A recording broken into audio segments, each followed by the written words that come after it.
Diamond Harbour Lok Sabha কেন্দ্রের বজবাজ বিধানসভার BBIT কলেজের পাশে সেবাশ্রয় 2 আর সেই সেবাশ্রয় 2-তে আজকে অভিষেক বন্দ্যোপাধ্যায় পরিদর্শনে এলেন এবং খতিয়ে দেখছেন সেখানে কাজকর্ম কেমন হচ্ছে। অনেকেই বলছেন, বিরোধীরা বলছেন যে অভিষেক বন্দ্যোপাধ্যায় নাকি সেবাশ্রয়ের নামে আদেও কোনো কিছুই করছে না, সেবাশ্রয়ের নামে শুধুমাত্র বিজ্ঞাপন চলছে। সত্যিই কি তাই? নাকি সত্যি সত্যি এখানে মানুষের পরিষেবা দেওয়া হচ্ছে, মানুষের চিকিৎসা ব্যবস্থা করা হচ্ছে? কি বলছেন সাধারণ মানুষ যারা এখানে চিকিৎসা নিতে এসছেন, তারা আদৌ কি চিকিৎসা পাচ্ছেন? কি বলছেন তারা? তাদের বক্তব্য শুনবো এবং সেই সাথে আপনাদের জানাবো এই যে বিধানসভার বজবজ বিধানসভার যিনি অবজারভার এবং দক্ষিণ 24 পরগনা জেলার পূর্ত ও পরিবহন দপ্তরের কর্মদক্ষ জাহাঙ্গীর খান চৌধুরীর নেতৃত্বে এই সেবাশ্রয় 2 গড়ে উঠেছে বজবজ বিধানসভায়, এবং তিনি কি বলছেন, তার কি বক্তব্য, শোনাবো আপনাদের। দেখো, আমাদের সকলের প্রিয় নেতা, ডায়মন্ড লোকসভার প্রিয় সাংসদ শ্রী অভিষেক ব্যানার্জি মহাশয় বিগত বৎসর ওনার মস্তিষ্ক প্রসূত সুচিন্তাভাবনার মাধ্যমে সেবাশ্রয় কর্মসূচি শুরু করেছিলেন। তাই বিগত বৎসরে প্রায় 12 লক্ষ অসুস্থ মানুষকে সুস্থ পরিষেবা দেওয়ার চেষ্টা করেছেন। ঠিক একইভাবে এই বৎসরও উনি সেবাশ্রয় 2 কর্মসূচি করেছেন। প্রতিটা ডায়মন্ড প্রত্যেকটা বিধানসভা জুড়ে এই ক্যাম্প শুরু হয়েছে। আমাদের বজবজ বিধানসভায় 33টা মিনি ক্যাম্প, একটা মডেল ক্যাম্প হয়েছে। আজকের আমাদের প্রিয় নেতা, প্রিয় সাংসদ অভিষেক ব্যানার্জি মহাশয় আজকে ভিজিট করতে এসেছিলেন, কারণ ওপেনিংটা মহেশতলায় উনি করেছিলেন 1 ডিসেম্বর। আজকের প্রত্যেকটা বিধানসভায় উনি ভিজিটে যাবেন। তো আজকের বজবজে বিধানসভায় মডেল ক্যাম্পে ভিজিট করে উনি সমস্ত ডাক্তারদের সঙ্গে কথা বলেছেন এবং পেশেন্ট পার্টির সঙ্গে কথা বলেছেন। অনেকে হয়তো আরও অন্য অন্য জায়গায় রেফারেল করতে হবে, সেটাও ব্যবস্থা করেছেন। আবার অনেককে হয়তো কেউ অর্থের অভাবে হোক, কেউ হয়তো যোগাযোগ ব্যবস্থার অভাবে হোক, সব কিছুর ব্যবস্থা উনি নিজের দায়িত্ব নিয়েছেন এবং প্রত্যেকের কন্ট্যাক্ট নাম্বার নিয়েছেন।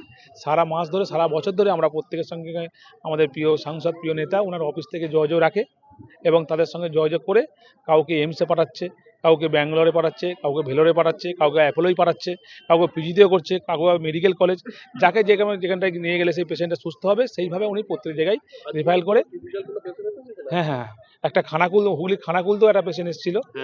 হ্যাঁ এসেছিল, ওটাও দেখেছেন।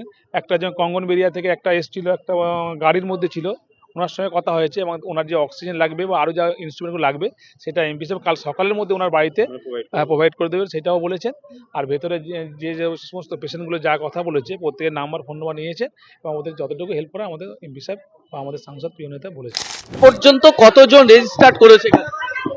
এখন অবধি রেজিস্ট্রেশন চলছে, দেখতেই পাচ্ছেন 4টে কাউন্টারে এখন অবধি 205 জনের রেজিস্ট্রেশন হয়ে গেছে। এখানে কি কি দিনের জন্য 205 জন, এছাড়া 2553 জনের হয়েছে যখন থেকে শুরু হয়েছে শুধুমাত্র এই ক্যাম্পে। এই ক্যাম্পটা মডেল ক্যাম্প, এই ক্যাম্পেই শুধুমাত্র এতজনের হয়ে গেছে। কি কি পরিষেবা আপনারা এখান থেকে দিচ্ছেন?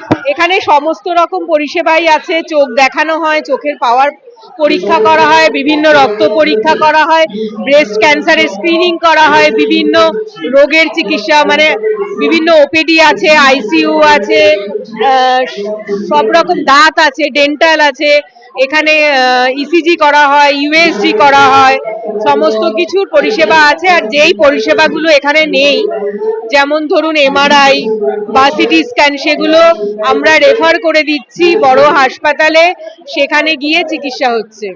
বড় বড় পরিষেবার মধ্যে কি কি পাচ্ছে এখানে? ব্রেস্ট ক্যান্সার স্ক্রিনিং মেয়েদের জন্য এখন বর্তমান যুগের একটা বিশাল প্রবলেম ব্রেস্ট ক্যান্সার, তো ব্রেস্ট ক্যান্সার স্ক্রিনিং পাওয়া যাচ্ছে। আমাদের সবারই এখন চোখের প্রবলেম খুব দেখা দিচ্ছে, বয়স্ক মানুষদেরও চোখের প্রবলেম, চোখ দেখানো, দাঁত, যেগুলো রেগুলার প্রবলেম, এছাড়া ওপিডি সেগুলো আছে, ইসিজি আছে, আলট্রাসোনোগ্রাফি করতে পারছেন আপনি, আলট্রাসোনোগ্রাফির জন্য দূর দূরান্তে দৌড়তে হচ্ছে না, আপনি আলট্রাসোনোগ্রাফিও করতে পারছেন, ইসিজি আছে, আইসিইউ আছে, খুব এমার্জেন্সি পেশেন্ট হয় আমরা সঙ্গে সঙ্গে প্রাথমিকভাবে আইসিইউতে নিয়ে যেতে পারছি, এগুলো আছে। অনেক উন্নত মানের এখানে ওষুধ পাওয়া যাচ্ছে। হ্যাঁ, এগুলোই তো সব বড় পরিষেবা। ডক্টর কৈলা ঘোষ বলছি, ডাক্তার দেখানো হয়ে গেছে? ডাক্তার বলতে আমি এখানকার ডাক্তার দেখেনি, আমাদের বাবু দেখেছে। কি বলেছে? বাবুতে আমাদের অন্য জায়গায় মনে হচ্ছে হসপিটালে ব্যবস্থা করে দেবে, অ্যাপোলাই নাকোটা করে দেবে বলেছে, অ্যাপোলাই করে দেবে বলেছে। জল জমেছে, লিভারের সমস্যা, কিডনির সমস্যা, 3 বছর ভুগছে বাবু। অনেক কিছু করেছি, কিছু হয় না। এখানে 4 বার ভর্তি করেছি, কিছু হয় না। একটা পিজিতে দেখাচ্ছে এখন।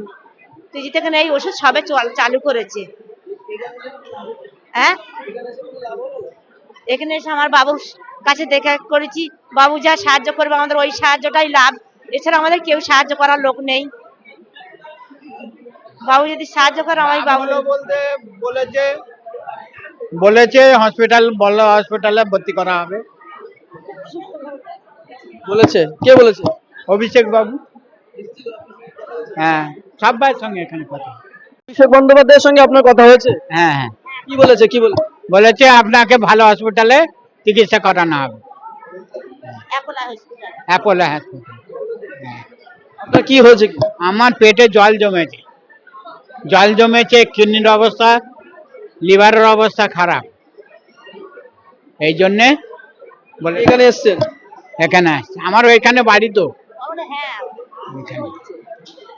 অসুবিধা হচ্ছে বলেছে বাবুর কাছে আসবে, বাবুর কাছে, তাই কানে হলো। বলেছে আপনাকে চিকিৎসার ব্যবস্থা করবে? হ্যাঁ বলেছে তো চিকিৎসা ভালো করে চিকিৎসা করেন। ডাক্তার দেখানো হয়ে গেছে? হ্যাঁ হ্যাঁ হ্যাঁ হয়ে গেছে। ডাক্তারবাবু দেখেছেন? কি হয়েছে? নার্ভের প্রবলেম থেকে ব্রেনের সমস্যা নিয়ে এসব নিয়ে ব্যাপার আর কি। এখানে কেমন পরিষেবা? ভালোই তো, খুব ভালো। এখানে কি কোনো টাকা পয়সা নেওয়া হচ্ছে? না না, এখানে কোনো টাকা পয়সার ব্যাপার নাই। স্যারের সঙ্গে কথা বললাম, স্যার আশ্বস্ত দিলেন যে আমাদের যে ওই পেশেন্টের বললো যে একটা ইঞ্জেকশনের দাম ৭৫,০০০ টাকা। স্যার বললেন যদি এখানে ইঞ্জেকশনটা পাওয়া যায় আপনাদেরকে ব্যবস্থা করে দেওয়া হবে ফ্রিতে। কি হয়েছে আপনার? ওই আমার গিন্নির কানের পর্দা ফুটো, জেমসে ভর্তি করবো, তো ওই জন্য আজকের কথা বলবো, ডাক্তারবাবুর সঙ্গে কথা বলার জন্য এসেছি। কেমন কেমন পরিষেবা দিচ্ছে? ভালো ভালো। এখানে কোনো টাকা পয়সা নিচ্ছে না, তো ফ্রিতে? কি বলেছে ডাক্তারবাবু? আমার ভর্তি হয়ে যাবে, জেমসে ভর্তি হয়ে যাবে। কি নাম আপনার? আমার নাম শেখ আকবর আলী, কোথা থেকে এসেছেন? এই জামালপুর। হ্যাঁ, ডাক্তার দেখিয়েছি, এখানে পরিষেবা কেমন দিচ্ছে? ভালো। হ্যাঁ ভালো। কোনো টাকা পয়সা নিয়েছে? না না, টাকা পয়সা নেয়নি, পুরো ফ্রিতে। কি হয়েছে আপনার? এই আমার নরমাল হয়েছে, এই শিরার দোষ, আর বুকের ফটো হবে, বলে নাইটি পরে এসো। ঘরে যাচ্ছি নাইটি পরতে, এখানেই ফটো হবে? এখানে বুকের ফটো হবে, আর এই রক্ত নিয়েছে, আর 2 ঘন্টা পরে আর একটা রক্ত নেবে। হ্যাঁ, 2 ঘন্টা পরে। আর খেয়ে আসছি চড়িয়ালের বাড়ি, খেয়ে আসলে 2 ঘন্টা পরে নেবে, আর বুকে ফটো হবে, নাইটি পরে আসতে বলেছে। হ্যাঁ, আমার কি নাম, আপনার নাম কি? লুৎফর মন্ডল।